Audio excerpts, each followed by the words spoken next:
आज बात करेंगे स्ट्रगल्स पर हमारे एक्सपीरियंस के हिसाब से। आपको डरा नहीं रहे, बस इन्फॉर्म कर रहे हैं ताकि आप तैयार रहें इन्हें फेस करने के लिए। अगर आप मेरी तरह फूडी हो तो आप सबसे ज़्यादा मिस करने वाले हो चटपटा खाना, स्वाद खाना। अगर आप भी हमारी तरह इंडियन खाना खाए बिना नहीं रह सकते तो आपको कुकिंग सीखनी पड़ेगी। इंडिया में तो जैसे फ्लैटमेट्स हैं अगर, तो वो लोग कोई कुक हायर कर लेते हैं, है ना, ज़्यादातर आपने भी किया ऐसा। लेकिन यहाँ पे ये पॉसिबिलिटी भी बहुत कम है। हो सकता है कि आपको मिल जाए कोई इंडियन कुक, लेकिन वो बहुत ज़्यादा एक्सपेंसिव होगा। वहाँ पे तो घर से निकलते हो आप, कोई रेडी लगी होती है, गोलगप्पे की कोई लगी होती है, मोमोज, चाट, कुछ भी आपको मिलता है। लेकिन यहाँ पे एक तो ये बिल्कुल नहीं है। आपको सिर्फ मिलेगा पिज़्ज़ा, पास्ता, बर्गर। वो आपको कुछ दिन तो ठीक लगेगा, लेकिन उसके बाद आप बहुत ज़्यादा मिस करोगे फूड को। तो आपको लगेगा चलो इंडियन रेस्टोरेंट चलते हैं, लेकिन वहाँ पे भी जो टेस्ट है ना वो इंडियन से ज़्यादा डेनिश रहता है और थोड़ा एक्सपेंसिव भी है। शायद वो भी बिजनेस पॉइंट ऑफ व्यू से सही है, तो उनको भी कस्टमर्स चाहिए, है ना, तो ज़्यादा डेनिशिफाई कर दिया है इंडियन खाने का। हमने तो काफ़ी कुछ बनाना सीख लिया है। अगर आपको खाना है तो आपको भी सीखना ही पड़ेगा। अच्छा, इंडियन खाना बनाने के लिए आपको आटा, दाल, चावल ये सब भी लेना पड़ेगा। तो कोपेनहेगन में तो ये मतलब उतना बड़ा चैलेंज नहीं है। आपको इजीली यहाँ पे स्टोर्स मिल सकते हैं आसपास और विद इन 10 किलोमीटर्स मैक्स। पर जैसे हम जो पिछली सिटी में रहते थे वो थोड़ी छोटी सिटी थी, हॉल्स्टिब्रो, तो उसके लिए हमें 40 किलोमीटर दूर जाना पड़ता था। इंडिया में तो बहुत कॉमन है कि आप साफ़ सफाई के लिए, बर्तनों के लिए, कपड़े धोने के लिए कोई मेड रख लेते हो। लेकिन यहाँ पे आपको कोई काम वाली नहीं मिलेगी। आपको घर का सारा काम खुद करना पड़ेगा। कपड़े धोने से लेके, बर्तन धोने से लेके, साफ़ सफाई, उसके बाद खाना बनाना, सब कुछ आपको खुद करना पड़ेगा। और अगर आपको हाउस हेल्प चाहिए तो बहुत ही ज़्यादा महंगा है। आप मान के चलो कि दिन के 3-4 हज़ार कहीं नहीं गए।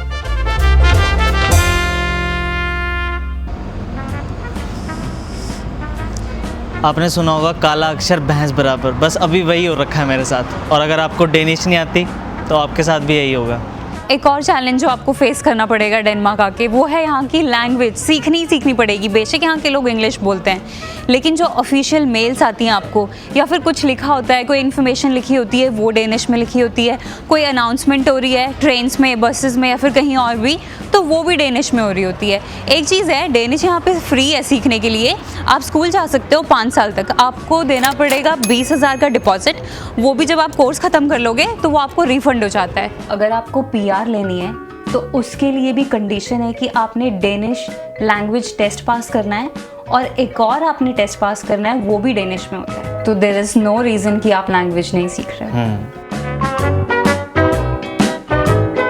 इंडिया में आप फर्नीचर खुद असेंबल नहीं करते हैं ना, 500 रुपये में, 1000 रुपये में आपको मिल जाता है बंदा, या फिर ज़्यादातर तो असेंबल्ड ही आता है वहाँ पे।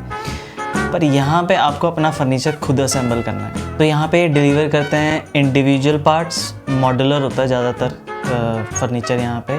जैसे ये टेबल, ये सोफ़े में भी थोड़ी बहुत असेंबलिंग, जैसे लेग्स आपको जोड़नी पड़ती हैं। हमारे पास बुक शेल्फ है, वो भी हमने खुद ही जोड़ा।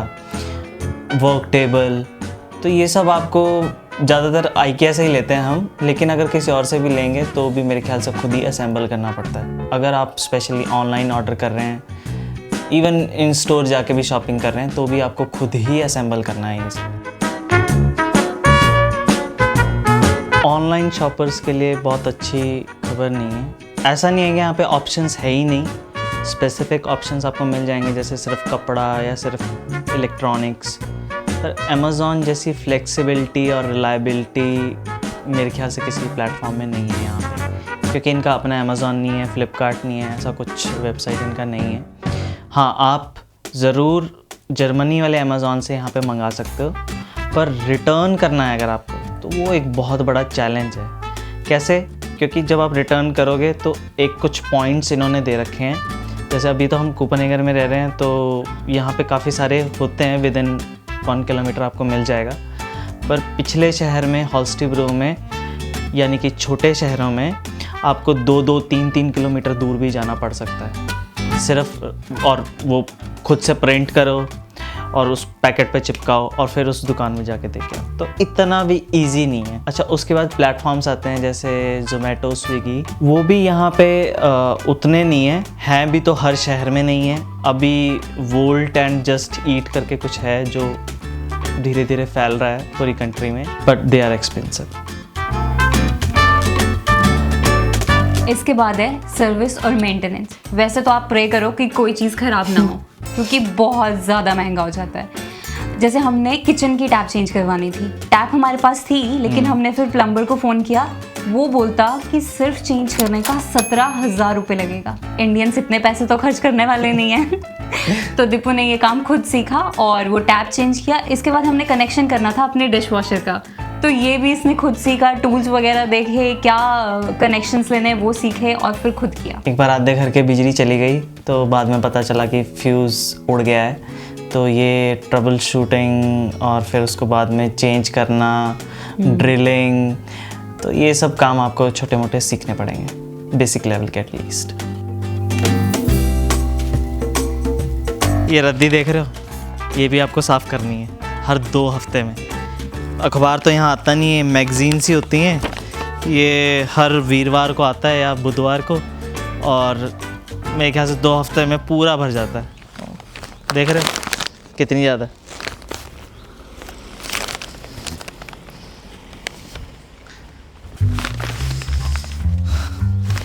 तो अब ये वाला हम डालेंगे इस वाले में क्योंकि इस पे पेपर लिखा है, और यहाँ पे गार्बेज सॉर्टिंग भी होती है। और ये सिर्फ 2 तरह का नहीं है इंडिया की तरह कि गीला और सूखा।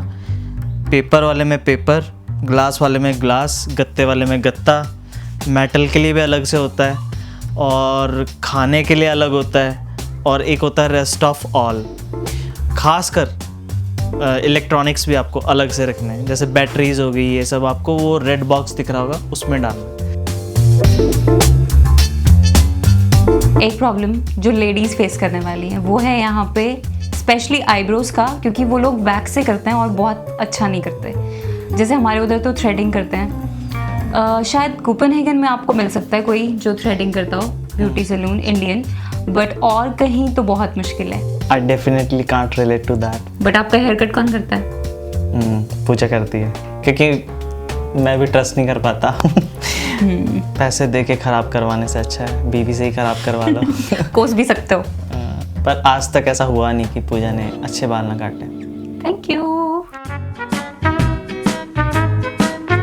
अच्छा, हम इंडियंस को आदत होती है रूल्स और रेगुलेशंस को लाइटली लेना और अच्छे से फॉलो नहीं करना, तो ये आदत आपको छोड़नी पड़ेगी यहाँ पे, क्योंकि यहाँ पे आप किसी की सिफारिश नहीं लगवा सकते, कुछ लेना देना नहीं कर सकते। तो अगर आप मान लो कोई स्पीड का वायलेशन करते हैं, 3 पंचेस होने पे आपका लाइसेंस सस्पेंड हो जाता है, और मेरे ख्याल से आपको पूरा कोर्स दोबारा करना पड़ता है। मतलब आपको क्लासेस लगानी पड़ेगी, उसके बाद थ्योरी टेस्ट पास करना पड़ेगा, फिर ड्राइविंग टेस्ट पास करना पड़ेगा, फिर आपको मिल सकता है। वीकडेज में हमारी सोसाइटी में क्या है कि आप 7 बजे के बाद शोर नहीं कर सकते, म्यूजिक नहीं चला सकते, कोई मशीन नहीं चला सकते लाउड, ड्रिलिंग तो बिल्कुल भी नहीं कर सकते।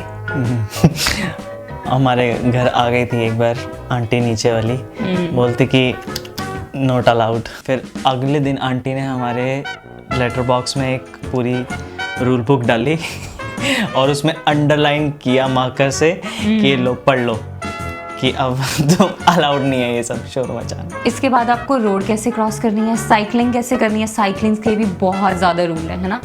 अगर आप नहीं फॉलो करोगे तो उसके लिए भी आपको चालान हो सकता है। इंडिया में तो ऐसा कुछ नहीं है ना। साइकिल वालों को तो होता नहीं, लेकिन यहाँ पे सीधा 1500 करोड़ का चालान, 15,000 रुपये। अगर आपने हैंड सिग्नल नहीं दिया, साइकिल पे पीछे दूसरे जन को बिठा रखा है, और वो हेडलाइट्स, रिफ्लेक्टर्स, ये सब नहीं है तो चालान। दोस्त बनाना यहाँ बहुत मुश्किल है, मतलब आपको बहुत मेहनत करनी पड़ेगी। बेस्ट बेट आपकी यही है कि सबसे पहले आप इंडियन कम्युनिटी से शुरू करो, ग्रुप से, फेसबुक ग्रुप से, वर्क प्लेस पे, अपनी क्लास में, अगर आप कॉलेज में हैं तो आप उनके साथ एक फिर भी बेटर कनेक्शन बना सकते हैं, rather than relying on Danish colleagues or classmates because they are not that much open. ये लोग फ्रेंड्स बनाना बंद कर देते हैं स्कूल टाइम पे या फिर कॉलेज के बाद, तो ये लोग दोस्त बनाते ही नहीं हैं। इनकी ऐसी थिंकिंग है कि अगर आप नए दोस्त बना रहे हो तो आप अपने पुराने दोस्तों का टाइम उनको दे रहे हो, मतलब उनका टाइम कम कर रहे हो। जैसे हमारे वहाँ तो ऐसा नहीं है ना, आपके स्कूल फ्रेंड्स भी होते हैं, कॉलेज फ्रेंड्स भी होते हैं, फिर कलीग्स भी आपके फ्रेंड्स होते हैं, लेकिन यहाँ पे ये वाला कंसेप्ट नहीं है। आप कई बार बहुत अकेला फील करेंगे, स्पेशली त्योहारों पे। अगर आप कोपेनहेगन, आर्हुस ऐसे बड़े शहरों में हैं तो यहाँ पे रेगुलर इवेंट्स होते रहते हैं, जैसे होली पे, दिवाली पे, तो आप वहाँ जा सकते हैं अपना सर्कल बड़ा करने के लिए। यहाँ पे ठंड बहुत पड़ती है, आप लगा लो अक्टूबर से अप्रैल तक ठंड है, आपने जैकेट पहननी ही पहननी है। इस साल तो हमने -10 तक भी देखा है, कुछ दिन, 3-4 दिन, और इसके बाद भी स्नोफॉल बस 2-3 बार होती है, तो ये थोड़ा सैड है ना। वैसे तो अंदर सारी बिल्डिंग्स में, बसेस, ट्रेन्स, इनमें हीटर्स वगैरह लगे रहते हैं, तो वहाँ कोई प्रॉब्लम नहीं है। लेकिन जैसे ही आप बाहर निकलते हो, बहुत ठंडी हवाएं चलती हैं, तो आपने अच्छे से गर्म कपड़े यहीं से खरीदने हैं। एक और प्रॉब्लम है सर्दियों में, यहाँ पे 10 बजे उजाला होता है सुबह में, और 4-5 बजे तक बिल्कुल अंधेरा हो जाता है। लोग भी आपको बहुत कम दिखेंगे बाहर, और लोग बात करते हैं कि इस टाइम पे विंटर डिप्रेशन भी होता है। हम लोगों ने तो नहीं फेस किया, लेकिन आपने अपने आप को कुछ ना कुछ एक्टिविटीज़ में इन्वॉल्व रखना है, ताकि आप अपने आप को बिजी रखो और इस सिचुएशन में ना आओ।